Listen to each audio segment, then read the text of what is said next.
So my talk is about open source projects working together.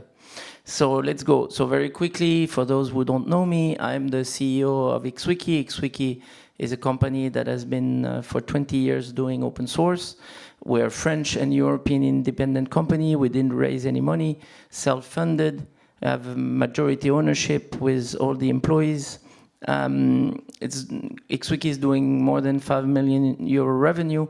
One aspect that is particularly interesting is that we've been doing 50% growth in 2025, mostly export, 70% export at XWiki. So, I mean, this also shows that open source can export. We are selling in the US, in Germany. Germany is our #1 market now. Switzerland, Belgium. And I mean, France could go faster with its own companies, and that's an important thing to note. We're 70 people, we're heavily engaged in digital sovereignty, and we're building open source software. Everything we do is open source, so we have a business model where we have paying applications, but they are still open source in order to give guarantees of no lock-in to our clients, so they can switch us if they need, but we don't give them everything for free, because we believe that funding is key to developing software. So we're also a member of multiple organizations. Sebastian presented Appel, and we strongly believe we all need to work together and make open source bigger. So XWiki does two software, XWiki software and CryptPad software. Actually, CryptPad, for example, also is actually more used in the US and Germany than in France through the CryptPad FR instance. So XWiki is a knowledge management software. It's an alternative to Atlassian Confluence. And we urge you to look at it if you have Atlassian software in your company. And CryptPad is a Google Docs alternative, particularly interesting also for individual users because it's end-to-end encrypted and protects privacy. So what does actually Europe need somehow? Well, if we look at the issue of software, if we want to bring back our sovereignty, Europe needs control and resilience. We need to be able to control the software that we're running. We need operable solutions, so solutions that work. We need them to be able to integrate and adapt, and we need interoperability and no lock-in in order to protect and to guarantee the control and resilience. The interesting thing is that open source can deliver all of this. Now, if we look at it, so control and resilience, what is difficult if you're trying to look at that solution from only one vendor, is that you're getting single point of failures. If you are looking for operable solutions, if you're trying to get suites that do everything, usually every piece of the suite is doing less. And so, and we are big believers of best of breed, taking the best software for every task and make them work together. If you look at adaptability and integration, if you have only one vendor, usually innovation stagnates. And if you look at interoperability and no lock-in, you get more ecosystem lock-in if you have only one provider. So from a user's perspective, there are many reasons why there should be multiple vendors. Now, there are some difficulties out of that, but I want to focus on the positive. What can actually be positive? What is positive when you start working together with other companies, other open source companies? Because this is what happened a bit to XWiki in the last couple of years. Well, first, instead of being a standalone offering, you can be part of a more global offering. And that is going to fly better with clients because clients, even though there are lots of reasons, there are good reasons to bring software solutions together, they tend to look for one big solution that will do everything. Another aspect is that if you work together with other vendors, other entities that do open source, you tap in collective intelligence. You also expand your market reach. So through the other vendors, other companies or open source projects you work together, you can expand your market reach and your understanding of the market. And you also strengthen customers' trust. So how did it happen for XWiki? Because this is really what happened in the last couple of years. So first, we a couple years ago, in 2022, we decided to go to the Univention Summit. So Univention is a German vendor. I don't know if there are any Univention people here. No, maybe not today. So they do a single sign-on open source system. And we went to the Univention Summit, and we met a lot of other vendors from Germany, and we met people from Germany. And what happens through going there and starting to talk to other vendors, the Univention was working on the Phoenix project, and they had a need for knowledge management. And by knowing us, they decided to bring us in the Phoenix project. So the Phoenix project is the name of the project before it was called OpenDesk, project by the German state.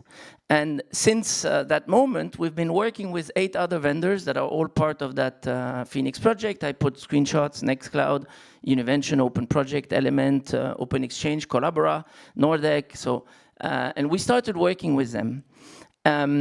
Together, we're collectively offering a challenge to Office 365. And one of the interesting aspects is that we started talking weekly together. And that has been extremely useful. And another aspect is that we met more closely people like Open Project, Nextcloud, but also Collabora. I have seen some Collabora people in the room. Yeah, great. And so we started talking weekly with people of these projects. We started meeting through the OpenDesk meetings and also through other conferences. And a couple years later, Germany is XWiki's #1 market. And this didn't happen by mistake. So there is OpenDesk in itself that brings significant revenue. But beyond that, it brought us a lot of credibility in the German market by starting working with German companies. Another example is that through OpenDesk, I mentioned we met Open Project, and we started talking. We saw that we had a common challenge, which is migrating Atlassian. So XWiki is a solution that is an alternative to Confluence. Open Project is a solution that is an alternative to Jira. And clients, if they want to switch one or the other, potentially they will say, if I cannot switch the other, then I won't switch the first one. So if I cannot switch my Confluence, I won't switch my Jira. If I cannot switch my Jira, I won't switch my my Confluence. And so we started to know each other. We started to learn about the market. We have reinforced each other's offering by partnering together. We have expanded our market reach with co-marketing. I think there is a lot to win in co-marketing between all the open source company. This is something that we started doing with ScriptPad, like doing co-marketing with Passbolt or with Tutanota that is in the privacy space. There is a lot to win in doing co-marketing to expand our reach and show who are the other companies that we believe are also compatible with us. We've strengthened customer trust in Germany and in France. We have created transnational credibility, and then we've expanded that collaboration further towards the TOSIT and started working together with TOSIT, the French organization. So these collaboration can then extend from between companies, but also to the public sector and or to industry organization. We started working with the TOSIT, with SIGREF in France, to define what's the proper alternative is for Atlassian and show that we had what it needed to do these migrations. I want to give another example. For ScriptPad, we have participated to a project called Alpha. So Alpha is a project that was built by a very small company called Nextgraph, and that is trying to bring together different companies that are focused on privacy and on end-to-end encryption. It was actually a very difficult choice for us to work with Alpha because ScriptPad and Alpha are potentially competitors. But Alpha has very interesting architecture and is kind of something we'd like to migrate to. We'd like to have what Alpha will have in the future. But ScriptPad is there today. So we had this possibility to say, oh, live your life, build your project on your own for the future. We have our project, we stay on our own. And we chose to work together and say, okay, we have ScriptPad that is there together. Alpha decided to show credibility to ScriptPad and ScriptPad to show credibility to Alpha. And we can then migrate and potentially bring in the technology of Alpha inside ScriptPad progressively. this is extended by Nextgraph by pushing also a super apps proposal.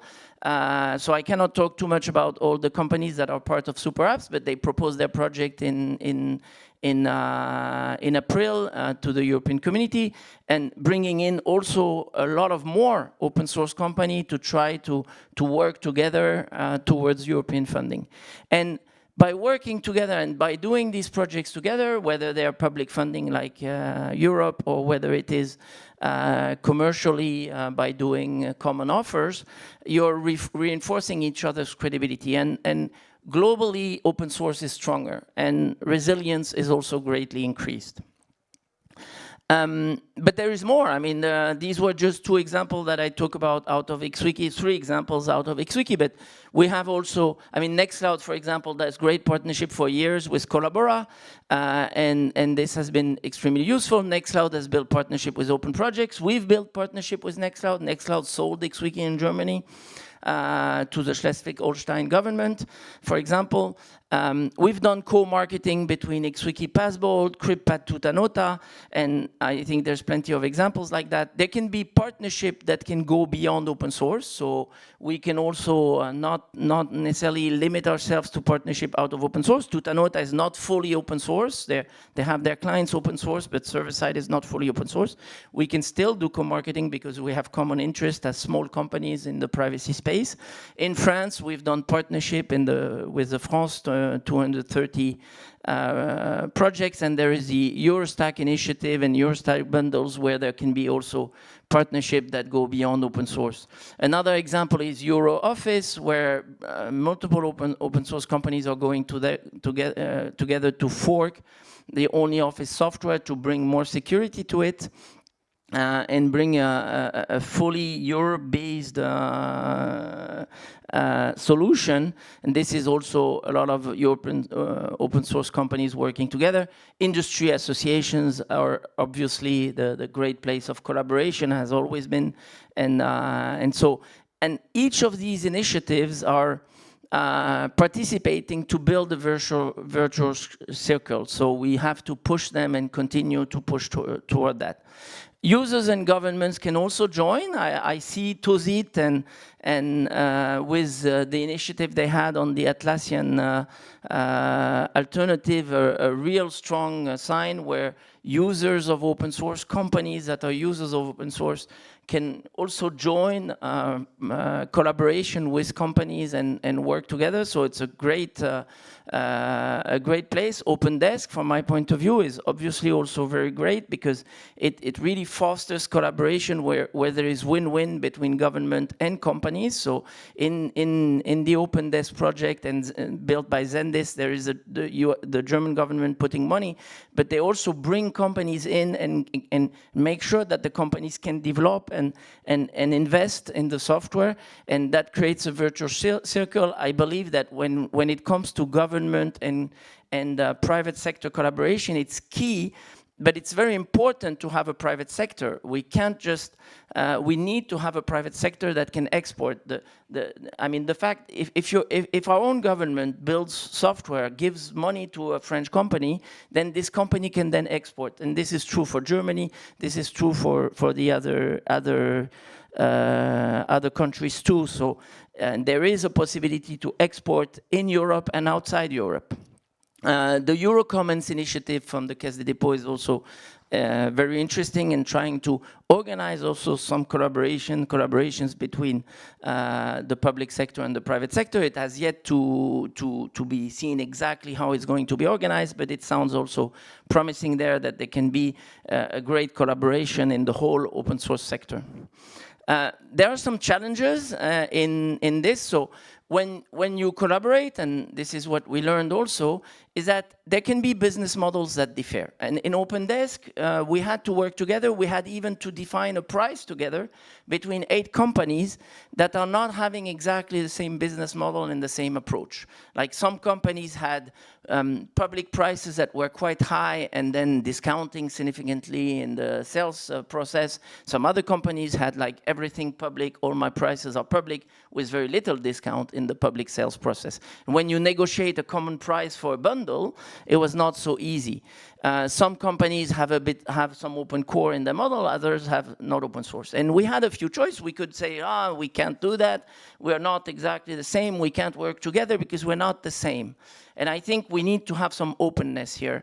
If we want to advance, we need to work together, even if we don't always have the same business model. Because, I mean, timing is key, and speed to market is key, and we need to be open about what has worked for these companies. If the companies have chosen also certain business model, it's also what it has worked for them. And so that's a challenge, and we need to respect each other's model. So like trying to really understand it. Interests can differ. Clearly, the interest of vendors, states, service companies, and customers are differing. They're not the same, but we have to find common ground. I think globally, each of the actors need to look at what are the interests of the other actors and understand them, and trying to adapt also to these interests, and we need to find some common ground.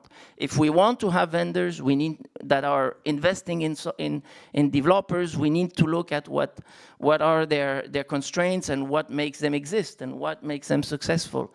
If the states wants very open software because it's very important for the sovereignty, yeah, we need also to look at these interests. And service companies have their own business. They put in place software. But they also need to look at what vendors are doing so that we can work together. Service and cloud companies need to work together with vendors. If cloud companies are taking open source software, ripping them off and deploying them and selling them at the cost of hardware, this is not going to be able to fund the software that they build upon. And then they will be the only one building software. There won't be vendors anymore. So we need to find the common ground that will make everybody successful. There is also duplication, and we need to think more reuse. Sometimes we compete for just because we want to build our own stuff, so we need to avoid not invented here. But we also need to accept some level of competition. We need overlap. There is overlap. In OpenDesk, there is overlap.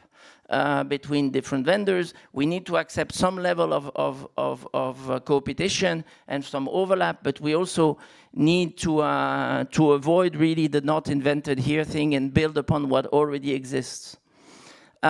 So the goal is to collaborate and not compete. For open source to be competitive, we need a complete industry. We need to build on top of existing strengths, and we will all be stronger if open source is stronger, and we should help each other. That should be really the number of priority. Help each other. Like we're all going to be stronger if we help each other. And so I believe that open source can win if we really work together. That's it.